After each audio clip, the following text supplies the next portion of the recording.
एक कट्टरवादी व्यक्ति था, क्योंकि मेरे लिए धर्म और जाति बहुत मायने रखती थी। जो मैंने सीखा था, हिंदू, मुस्लिम, सिख, ईसाई, और ईसाई का है यीशु मसीह भाई। और कौन सा ऐसा नशा है जो मैं करता नहीं था, मतलब कि मुझे अभी एक नशा किया है तो अगला भी कर लिया। कि मुझे शैतान को पता था कि यदि ये बच्चा बच गया तो बहुत से लोगों को शैतान से छुड़ा लेगा। मगर 30 साल की जब उम्र हुई तो एकाएक यीशु मसीह से मुलाकात हुई। 51 साल का हो गया हूँ। मैं कह सकता हूँ यदि आप परमेश्वर से प्रेम करेंगे तो नीचे नहीं सिर्फ ऊपर जाएंगे।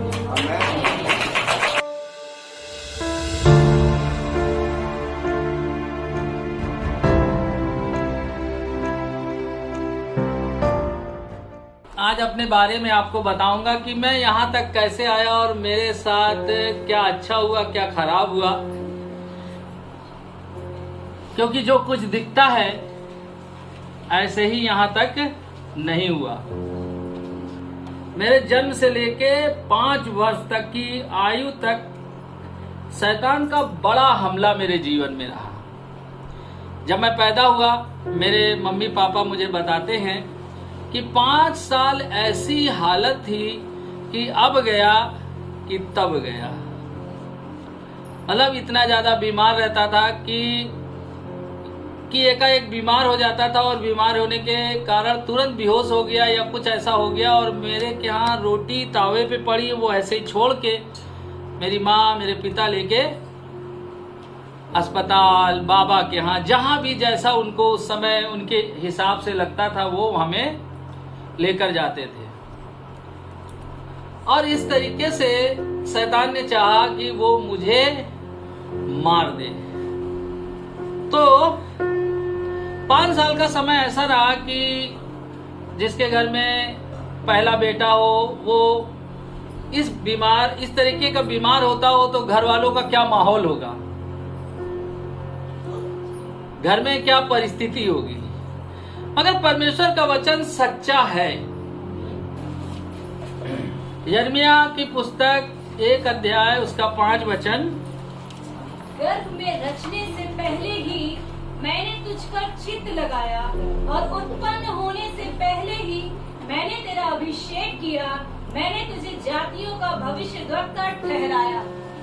यहाँ पर कह रहा है कि गर्भ में रचने से पहले ही मैंने तुझ पर चित्त लगाया। आमीन।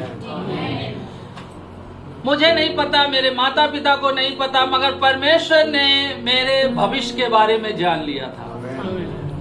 कई बार आपको भी अपने बारे में पता नहीं है। आप लगते हैं कि आप बस यूं ही हैं, ऐसे ही हैं, मगर परमेश्वर ने आपको चुन लिया है। और उसने चुना ही नहीं है, चित्त लगाया। उसने मुझ पर क्या किया? चित्त लगाया, यानी ध्यान लगाया। और परमेश्वर ने देखा।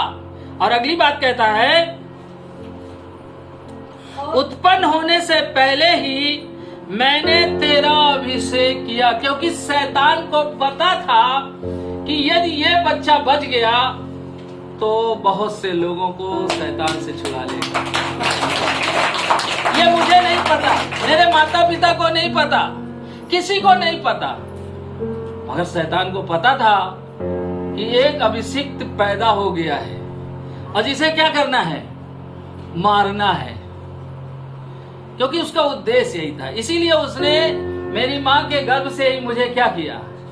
एक अगुआ ठहराया, मुझे चुना। मगर वो 5 साल मेरे परिवार के लिए, मेरे माता पिता के लिए बहुत कठिन थे। कई बार हम अपने माता पिता को तुच्छ समझते हैं, मैं आपको कह रहा हूं, मगर जो हमारे माता पिता ने कीमत चुकाई है उसकी भरपाई आप कभी नहीं कर सकते। अपनी कर सकते हैं क्या? कभी नहीं कर सकते। और हमें ये ध्यान रखना है, आधुनिक युग के बच्चों को, मैं तो अभी भी अपने माता पिता को, सब लोग जानते हैं, ऐसा नहीं कि जब वचन से गलत होते तभी मैं बोलता हूँ, नहीं, मैं उनको पूरे दिल से प्रेम करता हूँ, पूरे उनका आदर भी करता हूँ, सम्मान भी करता हूँ। और इस बात की पहचान मेरे चर्च के लीडर लोग बता सकते हैं कि मेरे पिताजी कैसे कैसे बोलते थे, और जो कि मुझे इतने लोग सुनने वाले, इतने लोग मेरा आदर करते हैं, मगर मैं अपने पिता से कभी भी उस तरीके की बात नहीं करता था। वो कुछ भी कहते रहते थे, मैं सुनता था, हंस के टाल देता था। और जब भी वो मुझसे पूछते तुम्हें क्या चाहिए, तो जानते हैं मैं उनसे बोलता था, मुझे सिर्फ आशीर्वाद दो। मेरी माँ भी कई बार पूछती है कि तुम कुछ ले लो, मैं कहता हूँ मेरी मम्मी से अपने कि नहीं नहीं, मुझे एक चीज चाहिए, मुझे आशीर्वाद दो, मुझे धन का आशीर्वाद ना दो, मुझे ये आशीर्वाद दो कि मैं बहुत सी आत्माओं को क्या कर सकूं, बचा सकूं। तो माता पिता का आप कर्ज नहीं निभा सकते हैं, उनका आदर करोगे आप अपने जीवन में सफल हो जाओगे। देखिए, दो जगह सफलता आपको मिलेगी, अपने माता पिता का आदर करें और अपने पास्टर का। ये दो जगह आप सावधानी बरत गए तो आप कमजोर भी हैं, लाचार भी हैं, परेशान भी हैं, तब भी आप निश्चय ही सफल होंगे। सफलता आपको, ये नहीं कि आपके जीवन में शैतान सफलता को रोक दे, आप निश्चय ही सफलता को पाएंगे। ना विश्वास हो तो करके देख लीजिए। ऐसे मेरे 5 साल गुजरे, फिर 8 से 13 साल, ये दूसरा पॉइंट है, ये लाइफ का दूसरा टर्निंग पॉइंट है, क्योंकि मेरा जन्म कानपुर शहर में ही हुआ, मैं यहीं पैदा हुआ। मेरे दादाजी भी सरकारी नौकरी करते थे और मेरे पिताजी भी करते थे। तो पैसा है तो कुछ न तो किया जाए। तो क्या हुआ, दादाजी और बाबूजी मिलके क्या किए, फैजाबाद में जमीन ले लिए जहां अयोध्या है, किसी ने बता दिया, और वहां पे जमीन ले ली। और वो जमीन बहुत ज्यादा थी, तो ये हुआ कि इतनी ज्यादा जमीन है तो यहाँ करोगे क्या तुम लोग, अब ऐसा करो, मेरे दादाजी ने बोला कि अब बच्चों को लेके क्या करो, गांव चले जाओ। तो मेरा जो घर बना था वो 9 बिस्वा में बना था, चारों तरफ से घर बना था, बीच में जितना बड़ा ये मेरा घर है इतना बड़ा आंगन था मेरा, और चारों तरफ से घर थे।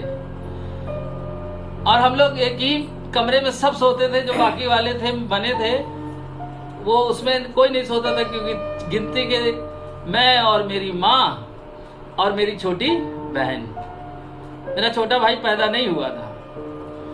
और हम गांव चले गए, और गांव में 5 साल रहे। 5 साल में मैंने हर वो काम किया है किसानी का,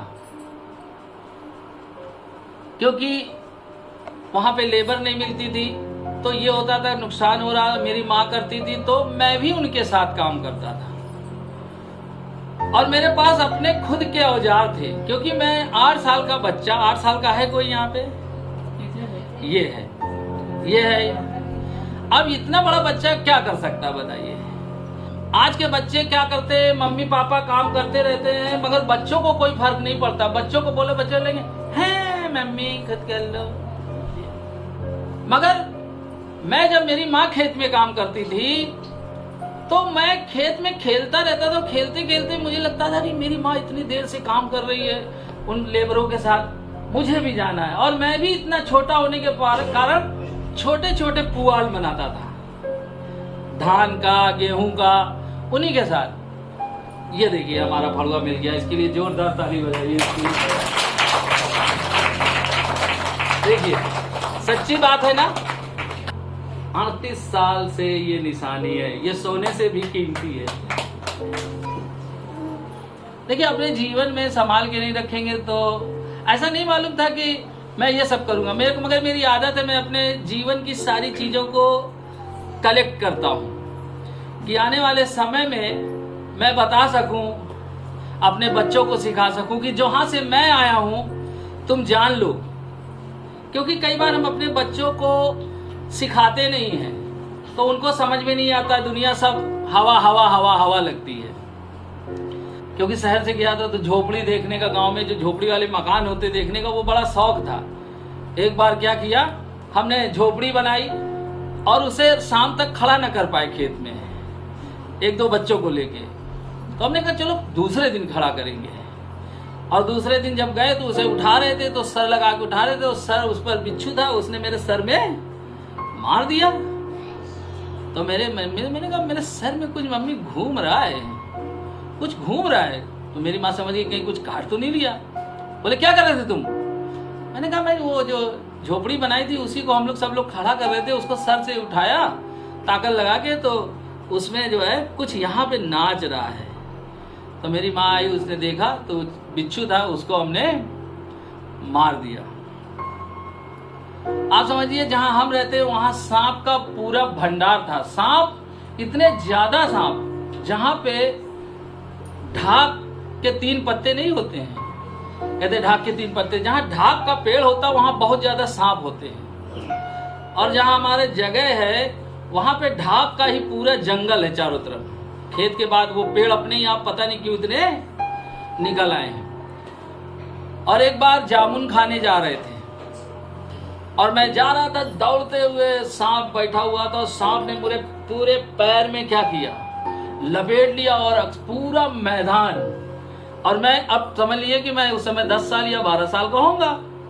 जब सांप ने पूरा लपेट लिया तो मैंने यूं पकड़ा सांप को, और सांप को पकड़ के खींचा अपने पैर से, और अंगूछे को मैंने पैर में बांधा, और मैंने कहा मैं बेहोश तो नहीं होऊंगा यहाँ खेत में। और मैंने दौड़ना चालू किया घर की तरफ, दौड़ते दौड़ते आया।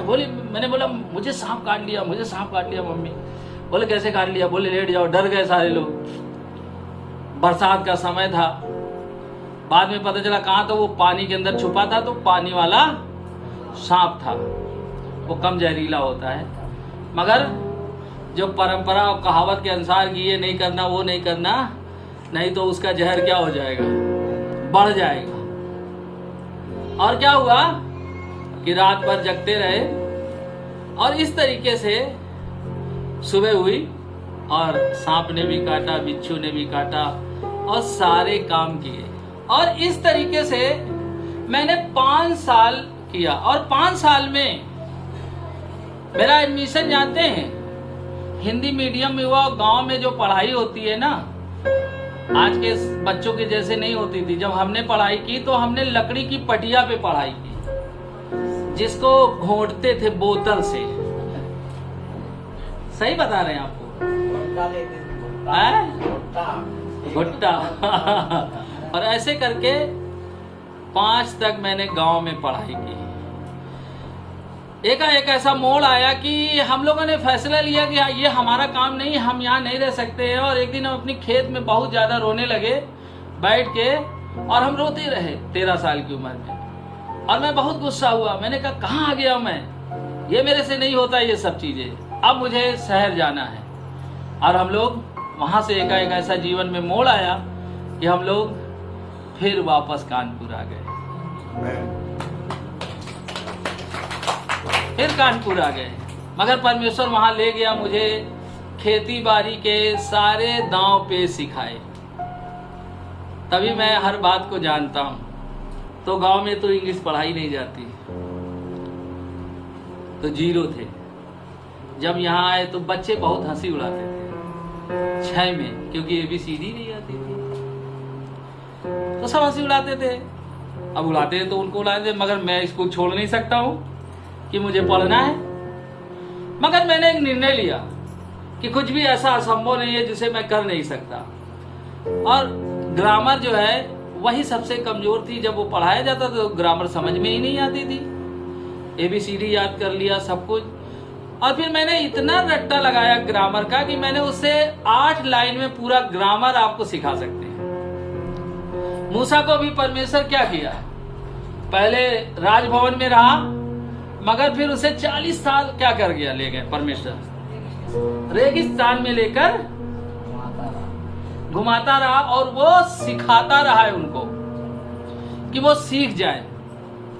कई बार हमारे जीवन में हमको परमेश्वर सिखाता है, यदि हम सीखेंगे नहीं तो कुछ कर नहीं पाएंगे। सीखना बहुत जरूरी है। मैं आपको बता दूं, 51 साल आज पूरे हो गए मेरे, 52 का होने वाला हूं,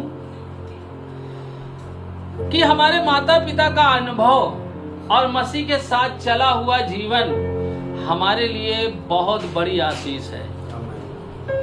कई बार हम सोचते हैं कि हम तो बहुत ज्यादा होशियार हैं, मगर मैं आपको बता दूं, उनका जो संसार में बिताया हुआ समय है और प्रभु के साथ चला हुआ समय है, वो समय से वो आपके जीवन की दिशा को बदल सकते हैं। दिशा और दशा दोनों बदली जा सकती है। जब हम शहर में आए तो शहर का माहौल इतना बिगड़ चुका था कि प्रतिदिन लड़ाई होती थी। हमारे यहाँ बहुत भयंकर लड़ाई होती थी, हमारी मम्मी और हमारे पापा। और इस लड़ाई के कारण बच्चों का कोई ध्यान नहीं दिया जाता था। तभी मैं हो गया आवारा। देखिए, मैं किसी बात के लिए दुखी नहीं होता, सब बात के लिए परमेश्वर को धन्यवाद करता हूं। और जब शहर में आया, धीरे धीरे धीरे शहर की हवा लगती गई। और जब हवा लगना चालू हुई तो सबसे पहली जो हवा लगी वो नशे की हवा लगी। और मैं क्या करने लगा? नशे की शुरुआत हुई छोटी छोटी चीजों से। पहले मैं छोटा नशा करता था, धीरे धीरे बड़ा नशा करने लगा। और कौन सा ऐसा नशा है जो मैं करता नहीं था? मतलब मेरी सुबह और शाम इसी में होती थी कि मुझे अभी एक नशा किया है तो अगला भी कर लिया। तो स्मैक, चरस, भांग, गांजा, तमाकू, मैनपुरी, मसाला है, ये सारे नशे, चूने वाली तमाकू, गुलमंजन, अभी कितने नशे हैं आप समझ लीजिए। सारे नशे करता था और ऐसा जीवन जीने लगा। मगर मेरे अंदर कुछ कर गुजरने की इच्छा थी, क्योंकि जिस माहौल में मैं रहता था मुझे मालूम था कि मैं गलत हूं। देखो, हर आदमी को पता होता है जो मैं कुछ कर रहा हूं ये सही नहीं है। मुझे भी पता था कि ये सही नहीं है जो कुछ हो रहा है, मगर कोई सही रास्ता भी नहीं था, क्योंकि जब सही रास्ता नहीं है तो सही कैसे होगा। चली रही थी गाड़ी। 14 से 30 साल में यही चलता रहा और उसी में दूसरी लत पड़ी नेतागिरी की।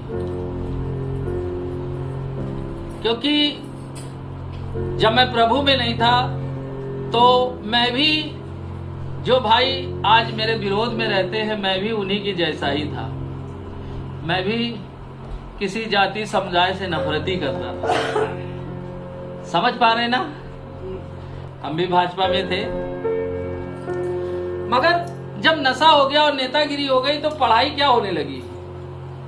क्योंकि कॉलेज में भी मैंने नेतागिरी की। मैंने उसी कम उम्र में मैंने स्कूल खोला। ये नहीं कि मेरे डैडी और मेरे दादाजी नौकरी करते हैं तो मैं बिल्कुल राजा था। नहीं, मैं छोटे छोटे काम करता था। पोखरपुरा में किसान फैक्ट्री थी, जो लोग जानते हो, पुराने लोग, ध्रुव भैया को मालूम है, क्योंकि हमारे जैसे ही लोग बता सकते, जवान लोग नहीं बता सकते। और वहां पे 35 रुपए दिन में सिर्फ पेटी की पुताई होती थी और वो पोतने जाता था। आज बच्चों को कह दो काम कर लो, बोले हैं हम क्यों काम करेंगे। मगर हमें सिर्फ काम करने का शौक था। मेरे दादाजी नौकरी करते थे, मेरे पिताजी, सुनना ध्यान से, उसके बाद भी मैं काम करता था क्योंकि मुझे कुछ करना था। और ऐसे करते करते, नेतागिरी करते करते, उसी दौरान शादी हो गई 91 में, 91 में। उसके बाद मेरा बेटा पैदा हुआ 92 में। जानते हैं, जिस दिन मेरा बच्चा पैदा हुआ उस दिन जो हमारे मोहल्ले का सबसे बड़ा गुंडा था उसको बहुत मारा और मेरी पत्नी को खून चढ़ रहा है, हॉस्पिटल में है और सब लोग अस्पताल में दुखी हैं, और ये बात इनकी मौसी बता सकती है। उसको पूरे मोहल्ले में घिरा घिरा के, जैसे फिल्मी स्टाइल में नहीं होते, वैसे उसको बहुत मारा पूरे मोहल्ले में। ऐसे ही चलता रहा, मतलब मरने से भी नहीं डरते थे। आज हम कहते हैं कि नहीं, बहुत सावधानी बरतो क्योंकि बहुत कीमती आदमी हूं मैं। बोलता रहता हूं सही से गाड़ी चलाना, सही से काम करना, क्योंकि मैं पहले मेरे जीवन का कोई मोल नहीं था। यानी इस तरीके से मेरा जीवन बीतता गया। 5 साल से जब से मैंने होश संभाला, और 30 साल की उम्र में मेरी माँ बीमार रहती थी। मेरी माँ का बीमारी का तो सिलसिला रुक ही नहीं रहा था, और मेरी माँ बाल खोल के पागलों की तरह घूमती रहती थी, कभी इस मुल्ला कभी उस बोझा, कहाँ यहाँ वहाँ, मतलब कभी भी वो हम लोगों को ठीक नहीं। क्योंकि हमारे क्या, जब वो बीमारी रहती थी, दूसरी लड़ाई होती थी, और तो इस कारण हमारे घर का जो माहौल था इतना ज्यादा खराब हो गया था कि जीवन सही करना बड़ा मुश्किल था। मगर ऐसी भी परिस्थिति में अपने भाई बहनों का ध्यान देता था। सबको एक एक नजर रहता, घुसते ही सारा पूरा डाटा ले लेता था, कौन कहाँ गया। और बैठा भी रहता कहीं से तो तुम कहाँ गए थे, कहाँ आ रहे थे, किससे मिलने गए थे, कितनी देर घूम रहे थे। यानी हर चीज का ध्यान रखता था, सब कुछ गलत करता था। मगर उसके बाद क्योंकि अब फंस चुका था, नशे की आदत बहुत बुरी होती है। इस तरीके से मेरी माँ को लेके भागते भागते भागते हम लोग थक गए, कोई हल नहीं निकल रहा था। मगर 30 साल की जब उम्र हुई तो एकाएक यीशु मसीह से मुलाकात हुई। 30 साल में यीशु मसीह से क्या हुई, मुलाकात हुई। जब मुलाकात हुई तो मैंने भी सोचा, जैसे आज आप बैठे हो ऐसे मैं भी सोचता था कि यार कुछ तो लोचा चल रहा है। जो गाड़ी वाले पास्टर जी हैं, इन्होंने अच्छा जुगाड़ रखा है, पूरे हफ्ते में 2-4 को खड़ा ही करवा देते हैं, पैसे दे दे के वो लोग गवाही देते हैं। क्योंकि मेरे को भी कुछ पता नहीं था, मेरे को तो बस ये पता था जो मैंने सीखा था, हिंदू मुस्लिम सिख ईसाई, और ईसाई का है यीशु मसीह भाई, क्योंकि यीशु मसीह ईसाइयों का है। यही मैं जानता था कि ये यीशु मसीह तो उन्हीं धर्म जाति का, इससे और कोई लेना देना नहीं। मगर जब यीशु मसीह से मुलाकात हुई तो मैं जाने लगा, कलीसिया जाने लगा, लोगों को देखता था, मैं सुनता सब कुछ था, मगर विश्वास बहुत कम करता था। क्योंकि जो घाट घाट का पानी पिए हो, जैसे कहते हैं 100 चूहे खा के बिल्ली हज को चली, समझ रहे ना, कितने चूहे खा गए थे। इसीलिए लगता था ये भी कोई फर्जी बाड़ा चल रहा है। मगर जाते रहते थे, और ऐसे ही मैंने कुछ लोगों को देखा वहां पे गवाहियां देते हुए, ठीक होते हुए। फिर भी मेरा मन जो है इस बात पे नहीं लगता था। मैं सोचता था ठीक है, अपने पास किस चीज की कमी है, भक्ति करने का क्या जवानी का समय है, अभी तो ऐसो आराम करो, है दुनिया के सारे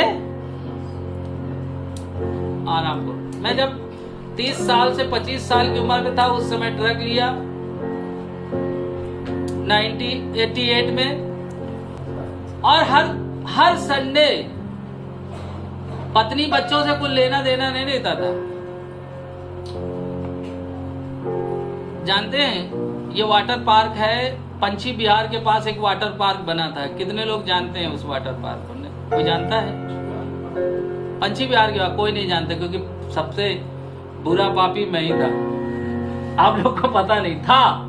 और ये प्लान बनता था, बस सारे दोस्त गाड़ी में सारा आइटम भर लिया गया, अब बस शुरू हुई, सुबह निकल गए और रात में 2 बजे आ रहे हैं। हर संडे का यही हाल। अपने बच्चों को भी एक बार ले गया था किसी बार नहलाने, क्योंकि इतना नहाता था, तो हमने अपने बच्चों को भी ले चले, तो दोनों बच्चों को भी ले गए जब छोटे छोटे थे इनको वाटर पार्क। इस तरीके से 30 साल का जीवन कटा। मगर जब यीशु मसीह आए तो इसका मतलब यह नहीं कि समस्या का बदलाव हो गया था। समस्याएं वहीं की वहीं थी। बस मैं ये देखता था कि जो कुछ यहाँ हो रहा है ये सही हो रहा है या गलत। मगर कुछ समझ में नहीं आता था। लोग ठीक हो जाते थे, समझ में नहीं आता था, क्योंकि मोटी बुद्धि का आदमी था, जिसे कहते हैं एक कट्टरवादी व्यक्ति था। क्योंकि मेरे लिए धर्म और जाति बहुत मायने रखती थी, क्योंकि मुझे अपने सारी चीजों से, जिनको मैं मानता था, उनसे क्या था? प्रेम था। जब आप प्रेम करते हैं तभी अपनी जान क्या करते हैं? दांव पे लगाते ना। तो मैं उस समय भी प्रेम करता था, मगर वो तरीका क्या था? गलत था। खा पी के सारे बुरे काम करते हुए उसमें लगा हुआ था। और ऐसे ही मेरी प्रभु से मुलाकात हो गई और 3 साल लगा मुझे जानने में। 3 साल, 1.5 साल तक तो बिल्कुल जीरो ही सब कुछ रहा। फिर थोड़ा थोड़ा फिर मैं किताबें पढ़ने लगा। मैं सोचता था कि ये बात ये सच्ची है तो मैं कैसे जानूं कि यीशु सच्चा है? मैं कैसे जानूं? कोई मुझे बता दे इसलिए मैं जान जाऊं? नहीं, मैंने कहा मैं खुद जांचूंगा और परखूंगा और तब उसके बाद क्या करूंगा? प्रभु को जानूंगा। इस तरीके का मेरा स्वभाव था। ऐसे ही चलता जा रहा था और धीरे धीरे मगर मैं चर्च में वो काम करता था जो कोई नहीं करता था, क्योंकि मैं अपने आप में हीन भावना में रहता था। मुझे लगता था मैं ऐसा व्यक्ति, इतना सब कुछ नशेबाजी, अभी मेरे को परमेश्वर क्या करेगा? ऐसे ही मैं अपने आप को सोचता था कि मैं कोई ऐसा नहीं है। और मुझे इस बात पे विश्वास ही नहीं हो पा रहा था कि मैं पवित्र हो गया हूँ। क्योंकि मेरे पास्टर भी वो जानते थे कि ये भैया टेढ़ा मकोड़ा आदमी। मैं जाके उनसे बोल देता था सीधे कि पास्टर जी आज जो प्रचार किया सब बहुत अच्छा था, मगर एक बात आप बार बार बोलते हो वो मुझे बिल्कुल अच्छी नहीं लगती है। तो मुस्कुराते थे, नहीं यीशु मसीह का नाम बार बार लेते रहते हो, क्यों लेते हैं? आप परमेश्वर का नाम लिया करिए। और वो मुस्कुरा देते थे। कभी मेरे पास्टर ये नहीं कहते थे कि तुमको नशा छोड़ना है। समझ रहे ना? मतलब कुछ भी नहीं कहते थे। ये आ रहा है, इसको आने दो बस, अब इसे परमेश्वर ही सही करेगा। उसके बाद मैं बाइबल पढ़ता था, जो बाइबल मेरी ये विश्वास के उन दिनों की है जब मैंने प्रभु को जाना। और जब मैं पढ़ रहा था तो पढ़ते समय मुझे ये बात पता चली, मेरे पास्टर ने प्रचार किया कि जो लोग 2 नंबर का काम करते हैं वो नरक चले जाएंगे। तो हमने कहा यार 2 नंबर का काम करने वाला व्यक्ति तो मैं ही हूँ, क्योंकि कानून के विरोध में काम करता कौन है? मैं ही करता हूँ, क्योंकि मैं चोरी से लकड़ी कटवाता हूँ, मंडी में बेच देता हूँ, अब अच्छी रकम। मैंने कहा परमेश्वर मैं 2 नंबर का काम नहीं करूँ। बोले न, स्वर्ग नहीं जाओगे तुम। अब ये बात मुझे सोने ना दे, रात में नींद ना आए। जब मुझे ये पता चला कि मैं स्वर्ग नहीं जाऊंगा तो मेरा ट्रक मुझे कूड़ा लगने लगा, मेरा काम मुझे बेकार लगने लगा। मतलब मुझे ये चिंता नहीं है कि मैं खाऊंगा क्या, पीऊंगा क्या, कैसे होगा। मेरी ये प्रार्थना चालू हो गई कि प्रभु इससे निकाल, इससे निकाल, इससे निकाल। और धनतेरस का दिन था और गाड़ी क्या हो गई, पलट गई। और उस समय मेरे यहाँ पहले ये मोबाइल फोन नहीं था, डॉट वाला फोन लगा था और फोन आया, उस पे गाड़ी पलट गई है भैया। मैंने पहला प्रश्न किया उससे, मैं दुखी नहीं हुआ, घबराया नहीं, नाश्ता करते। मैंने कहा कोई मरा तो नहीं? बोले एकदम चक्की पे पलटी है। तो हमने कहा चक्की पे आटा वाटा लोग पिसा रहे होंगे, तेल वोल बनवा रहे होंगे, ऐसा ना हो कोई मर गया हो। बोले कोई नहीं मरा। हमने कोई चिंता की बात नहीं, तुम वहां नाश्ता करो, मैं क्रेन लेके आता हूँ। फजलगंज से क्रेन ली और लेके गए गाड़ी के पास, उसे खींच के सीधी करवाई, बाहर निकला। हमने स्टार्ट करो इसे, तो उसकी 2 लरे ऊपर की चली गई थी, 3 लरे, और बाकी थोड़ा सा बोनट खराब हो गया था और वो स्टार्ट हो गई। मिस्त्री भी लेके गया और उसको घसीट के चला के लेकर आए, खड़ी कर दिया। प्रार्थना करने लगे, परमेश्वर क्या करे क्या करें। तो अड़तिया लोग आए, बोले तुम्हारे पास पैसा नहीं हो तो ले लो, इसको बनवा लो। तो हमने कहा मेरे पास पैसा है, मैं जरूरत होगी तो मांग लूंगा। रात में प्रभु से प्रार्थना करता रहा। एक दिन बीत गया, कुछ उत्तर नहीं मिला। दूसरे दिन बीत गया, कुछ उत्तर नहीं मिला। तीसरे दिन जो है, रात में परमेश्वर ने कहा तुम अपनी गाड़ी को कबाड़ में बेचो।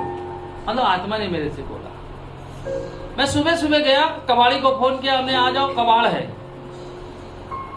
उसको मैंने 63,000 रुपए में कबाड़ में बेच दिया। जो 2.5 लाख का ट्रक उसे कितने में बेचा? 63,000 रुपए में। सोचो 63,000 रुपए में बेच दिया। बेच के घर चला आया। घर आने के बाद 50,000 बाबू को दे दिया, मैं ये तुम रखो। 15,000 मैंने कहा मैं रखूंगा, और 13,000, 10,000 रख लिया। अभी नया नया विश्वासी था, अभी गाड़ी बेची, अब मेरे पास कोई काम नहीं है। इसी दौरान मेरे पैर में एक्सीडेंट हो गया और मेरे पैर को ये लेफ्ट वाला जो है ये पूरा अंदर अंदर पक गया, और इतना ज्यादा पक गया कि आप समझ लीजिए कि मैं चलने फिरने में मुझे दिक्कत हो रही। जब आनंद निगम है ये डॉक्टर हड्डी के, जब उनके पास लेके गया तो बोले तुम्हारा तो पूरा पैर ही पक गया, और इतनी लंबी लंबी ये यहाँ घुटने से छेद करके बत्ती डाली जाती थी। और जब मेरा ऑपरेशन हुआ पैर का, इतना काला काला सा निकला, और हमारे ससुर देख के कहने भैया हमें तो चक्कर आ रहा। हमने कहा तुम बाहर जाओ, और उसने निकाला, और सालों साल लंगड़ा के चलते थे डंडा लेके।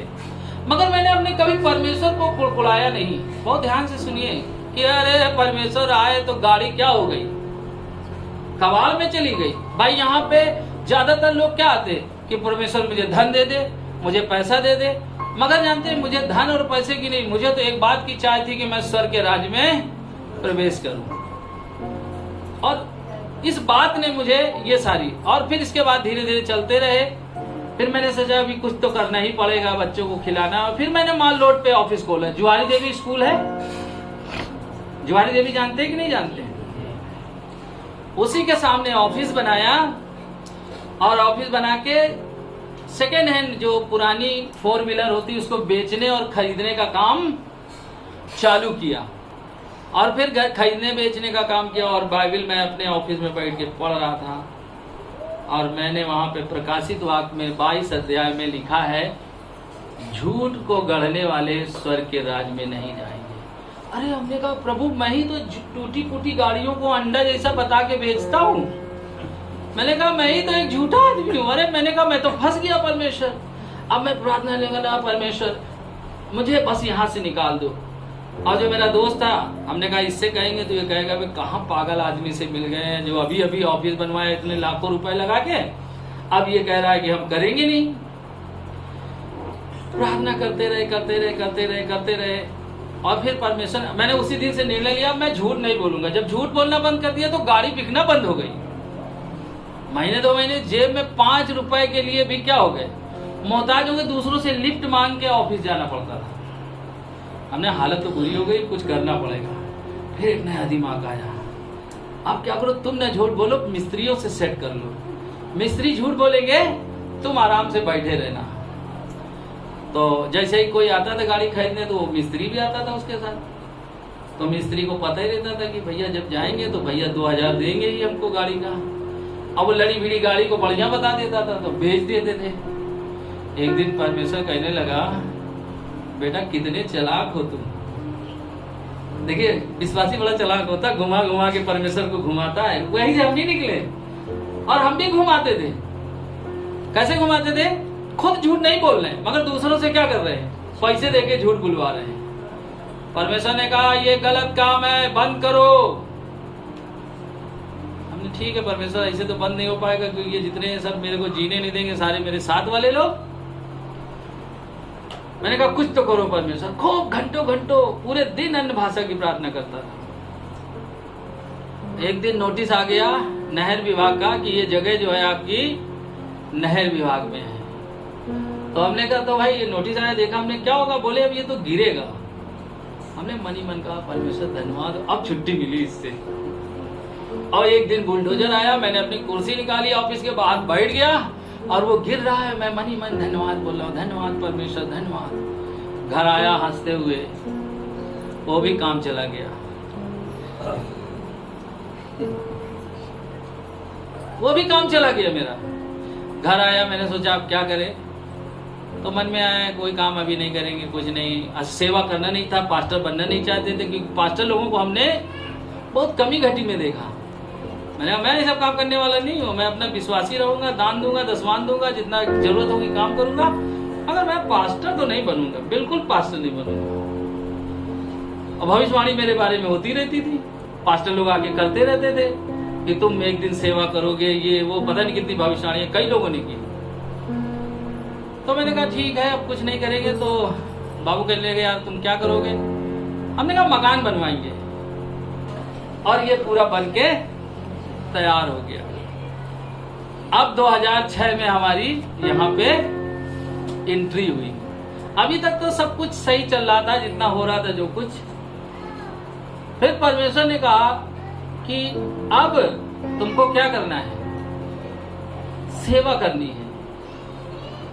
हमने सेवा करनी है परमेश्वर, क्योंकि मेरे पास कुछ भी नहीं था।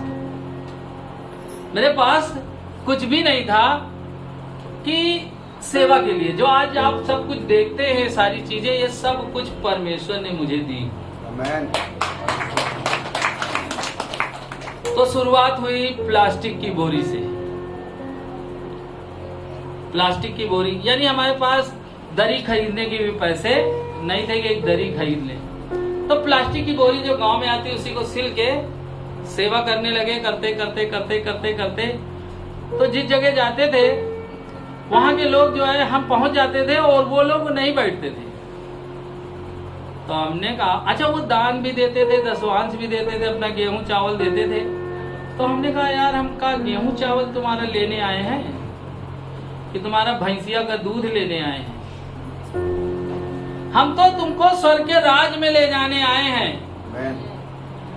और यदि तुम समय से नहीं बैठोगे तो हम यहाँ कलेसिया नहीं चलाएंगे। हमने अपने पास्टर से बोल दिया, भैया मैं वो पास्टर नहीं हूँ कि मैं बैठा रहूं और बाद में विश्वासी बताए कि भैया चले गए थे बकरी चराने, तो हमने बकरी चराओ, तुम्हें कलेसिया आने की जरूरत नहीं है। और मैंने कलेसिया बंद कर दी, दूसरे पास्टर को दे दी। और धीरे धीरे मैं 5 साल वहां पे करता रहा।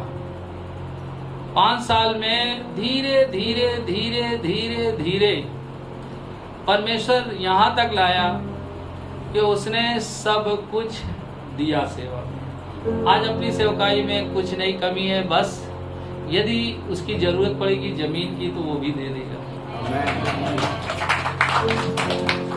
और जब आप परमेश्वर के लिए छोड़ते हैं तो परमेश्वर कुछ भी आपको, ऐसा नहीं है कि वो आपको छोड़ दे। और आपको बता दें, बहुत लोग नहीं जानते होंगे, सेवकाई में हर चीज परमेश्वर ने मुझे दी है। यहाँ से जो कुछ देखते हैं, ये जो सब लगे भय है, सारे परमेश्वर ने मुझे दिए, सारी चीजें दी।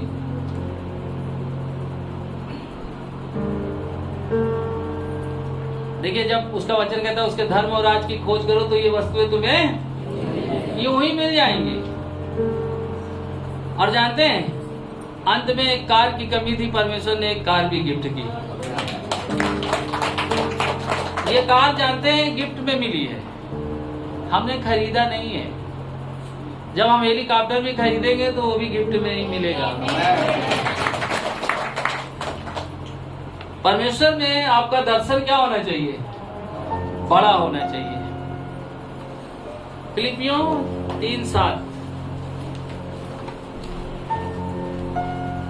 परंतु जो जो बातें मेरे लाभ की थी उन्हीं को मैंने मसीह के कारण हानि समझ लिया है। कह रहा है यहाँ पर पौलुस कह रहा है फिलिपियों में कि जो जो बातें मेरे लाभ की थी, बहुत ध्यान से सुनिए, जो जो बातें मेरे लाभ की थी, मगर उसको मैंने मसीह के लिए क्या समझ लिया?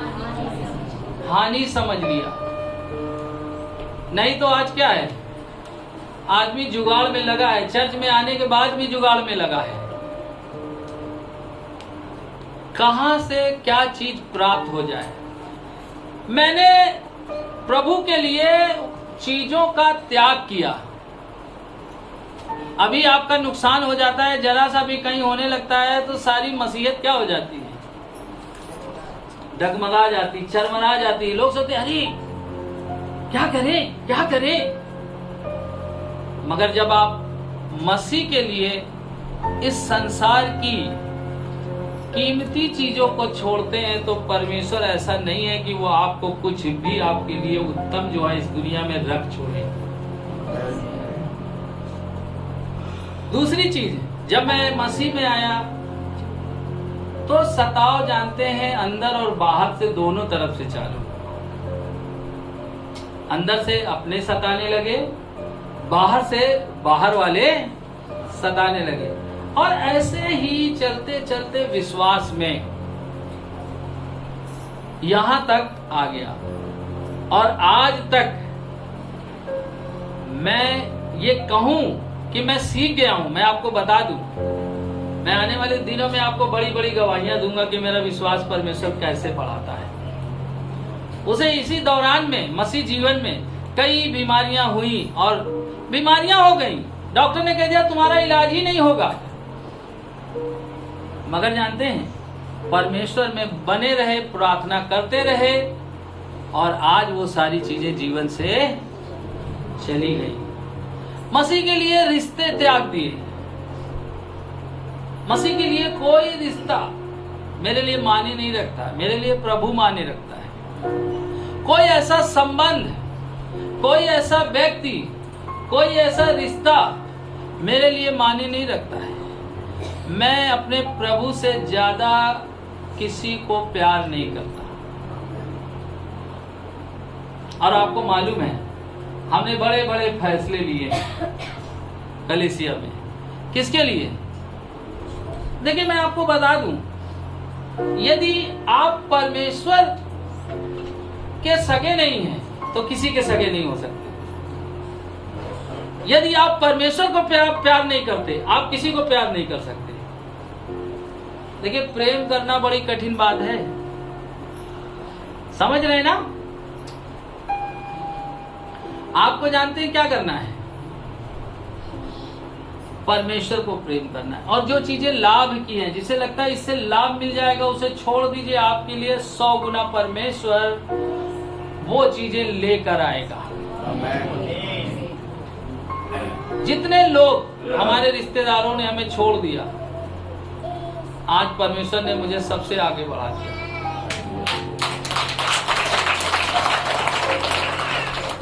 धन के क्षेत्र में हो सकता है मैं बढ़ भी जाता, हो सकता है नशे के चक्कर में नीचे भी चला जाता है, ये दोनों बातें हो सकती हैं। मगर आज जिस पोजीशन पे हैं,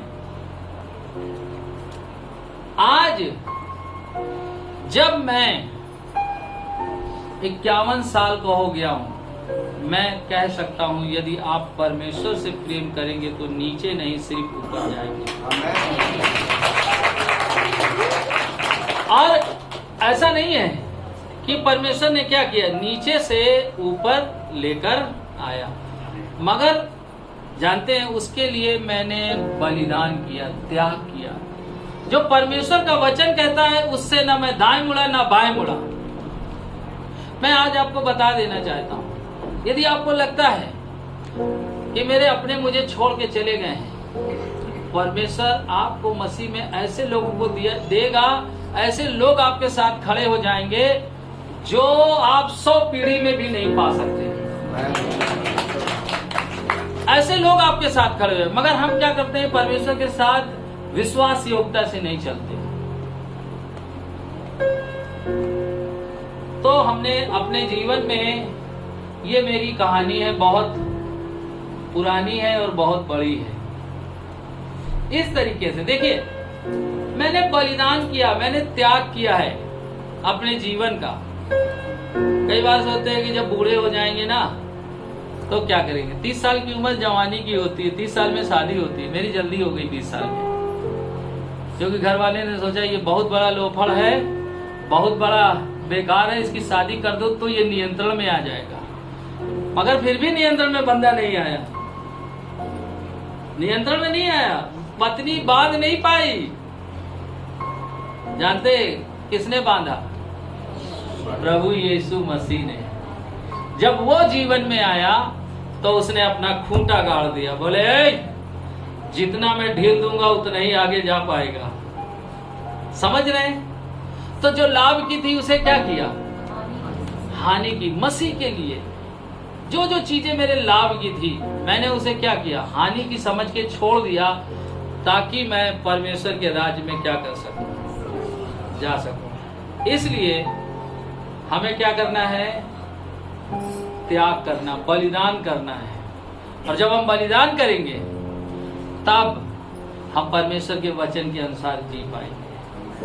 नहीं तो कई बार लगेगा पास्टर जी है, पास्टर जी के जैसा मैं बन जाऊं, मैं बोल दूं अपना व्यापार बंद करके मेरे साथ आ जाओ, अपनी नौकरी छोड़ के मेरे साथ आ जाओ। अरे मैं क्या करूंगा? जब ना हो और तब परमेश्वर के लिए लगाना पड़े। और फिर यहीं तक नहीं रहा, जो था वो भी लगा दिया और कर्जा ले लेके लगाया प्रभु के लिए कि नहीं प्रभु तेरे लिए कुछ करना है। तो परमेश्वर से सही संबंध बनाए तो आपके अपने पति से, अपनी पत्नी से, अपने बच्चों से, अपने माँ बाप से, अपनी कलीसिया से, लोगों से सही संबंध बन पाएंगे। प्रभु इन गवाही के द्वारा आपको आशीष दे।